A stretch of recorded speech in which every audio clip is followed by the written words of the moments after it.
BSc BEd first year का जो second paper है जूलॉजी का, वो है animal cell biology and genetics, जंतु कोशिका विज्ञान एवं आनुवांशिकी। तो इसकी फर्स्ट यूनिट से हम स्टार्ट करते हैं। इसके फर्स्ट यूनिट को 3 टॉपिक्स में डिवाइड कर लेते हैं। पहला है सेल, दूसरा है सेल मेम्ब्रेन, तीसरा है माइटोकॉन्ड्रिया। पहला है सेल। सेल के बारे में हम क्या पढ़ेंगे? इंट्रोडक्शन, सेल की डिस्कवरी, सेल थ्योरी, प्रोकैरियोटिक और यूकैरियोटिक सेल्स के कैरेक्टर। ठीक है। सेकंड है सेल मेम्ब्रेन। सेल मेम्ब्रेन में हम क्या क्या पढ़ेंगे? स्ट्रक्चर, केमिकल कॉम्पोजिशन मतलब रासायनिक संगठन, unit membrane model, functions, active and passive transport, endocytosis and exocytosis. ठीक है। थर्ड है माइटोकॉन्ड्रिया। माइटोकॉन्ड्रिया में हम क्या पढ़ेंगे? इसकी स्ट्रक्चर, केमिकल कॉम्पोजिशन, फंक्शंस और ओरिजिन। ओरिजिन मतलब इसकी उत्पत्ति। ठीक है। अब पहला है इंट्रोडक्शन सेल का। ठीक है। तो सेल क्या होती है? जीव के शरीर की संरचनात्मक व क्रियात्मक इकाई को क्या कहते हैं? सेल कहते हैं।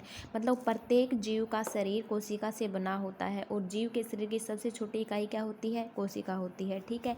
नेक्स्ट है डिस्कवरी। कोशिका की खोज किसने की? तो सबसे पहले तो कोशिका की खोज किसने की? रॉबर्ट हुक ने की 1665 ईस्वी में। लेकिन इन्होंने किसकी खोज की? मर्त सेल्स की खोज की। ठीक है। नेक्स्ट 1674 ईस्वी में ल्यूवेन हाक ने किसकी खोज की? जीवित कोशिकाओं की खोज की।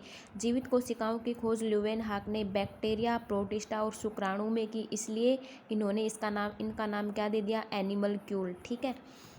अब जैसे ऐसे आ गया कि कोशिका की खोज सर्वप्रथम किसने की, तो हम क्या कहेंगे? रॉबर्ट हुक ने की। लेकिन अगर ऐसे क्वेश्चन आ जाए कि मर्त सेल की खोज किसने की और जीवित सेल की खोज किसने की, तो हम अलग अलग लिखेंगे कि मर्त सेल की तो रॉबर्ट हुक ने और जीवित सेल की ल्यूवेन हाक ने। ठीक है। अब नेक्स्ट है सेल थ्योरी। सेल थ्योरी 2 वैज्ञानिकों ने मिलकर दी थी। एक तो मैथियस लाइडेन जो क्या था? वनस्पति वैज्ञानिक था। दूसरा थियोडोर स्वान जो क्या था? जूलॉजिस्ट था या जंतु वैज्ञानिक था। ठीक है। मैथियस लाइडेन ने पादप कोशिकाओं पर कार्य करते हुए क्या पाया कि सेल किसकी बनी होती हैं? सेल प्रोडक्ट्स की बनी होती हैं। मतलब कोशिकाएं कोशिका उत्पादों की बनी होती हैं। ठीक है। और थियोडोर स्वान ने जंतु कोशिका पर कार्य करते हुए क्या पाया कि सेल किसकी बनी होती है? सेल प्रोडक्ट्स की बनी होती है। मतलब कोशिका कोशिका उत्पादों की मिलकर बनी होती है। तो इन दोनों वैज्ञानिकों के विचार एक ही थे कि सेल सेल प्रोडक्ट से मिलकर बनी होती है। तो इन दोनों को मिला के क्या नाम दे दिया? सेल थ्योरी नाम दे दिया। लेकिन इनकी जो थ्योरी थी वो ये नहीं समझा सकी कि जो नई कोशिकाएं हैं उनकी उत्पत्ति कैसे होती है। तो एक वैज्ञानिक थे रुडोल्फ विर्चोव। इन्होंने क्या कहा? ओमनी सेलुला ए सेलुला। इसका मतलब था कि जो नई सेल्स हैं उनकी उत्पत्ति पूर्ववर्ती कोशिकाओं में विभाजन से होती है। ठीक है। नेक्स्ट टॉपिक है प्रोकैरियोटिक और यूकैरियोटिक कोशिकाओं के लक्षण या कैरेक्टर। तो पहला है प्रोकैरियोटिक कोशिका। प्रोकैरियोटिक कोशिका हिंदी में असीम केंद्र की कहते हैं। ठीक है। असीम ए मतलब अपसेंट। तो इसकी डेफिनेशन क्या होगी? वे कोशिकाएं जिनमें केंद्रक सुस्पष्ट व सुसंगठित केंद्रक झिल्लिका विहीन होता है। मतलब सुस्पष्ट और सुसंगठित केंद्रक कौन सा होता है? जिसके चारों ओर केंद्रक झिल्ली पाई जाती है। ठीक है। और असंगठित या अस्पष्ट केंद्रक कौन सा होता है? जिसके चारों ओर केंद्रक झिल्ली नहीं पाई जाती। ठीक है। तो प्रोकैरियोटिक सेल्स क्या होती हैं? जिनमें केंद्रक झिल्ली विहीन होता है। ठीक है।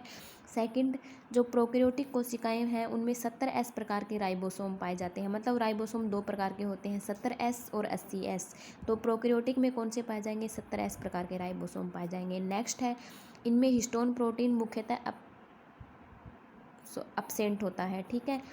तो हिस्टोन प्रोटीन क्या करती है? डीएनए पैकेजिंग का काम करती है, जो इसमें प्रोकैरियोटिक कोशिकाओं में अपसेंट होती है। नेक्स्ट है, इसमें आनुवांशिक पदार्थ के रूप में मुख्यतः डीएनए होता है, किंतु अल्प मात्रा में आरएनए भी प्रेजेंट होता है।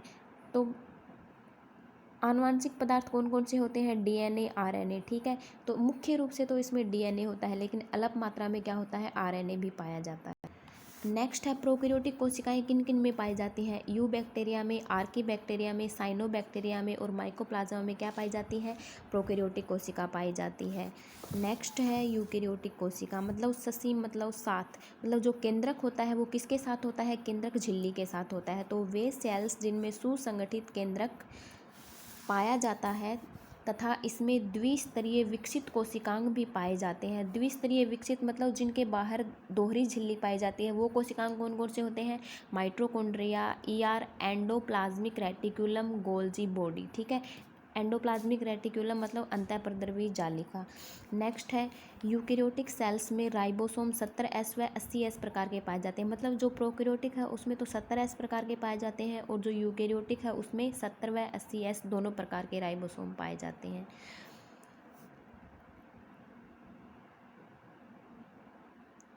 नेक्स्ट है इसमें हिस्टोन प्रोटीन प्रेजेंट होती है। मतलब प्रोकैरियोटिक में अब्सेंट होती है और इसमें प्रेजेंट होती है। नेक्स्ट है यूकेरियोटिक में सेल्स में श्वसन व अवशोषण हेतु क्या पाया जाता है, माइटोकॉन्ड्रिया पाया जाता है, ठीक है। लेकिन प्रोकैरियोटिक में क्या पाया जाता है, मीजोसोम पाया जाता है, ठीक है। नेक्स्ट है कि जो यूकेरियोटिक सेल्स होते हैं वो कौन कौन से किंगडम या जगत में पाई जाती हैं, तो प्रोटिस्टा में, फंजाई में, प्लांटी में और एनिमिलिया में, इनमें सब में क्या पाए जाते हैं, यूकेरियोटिक सेल्स पाई जाती हैं।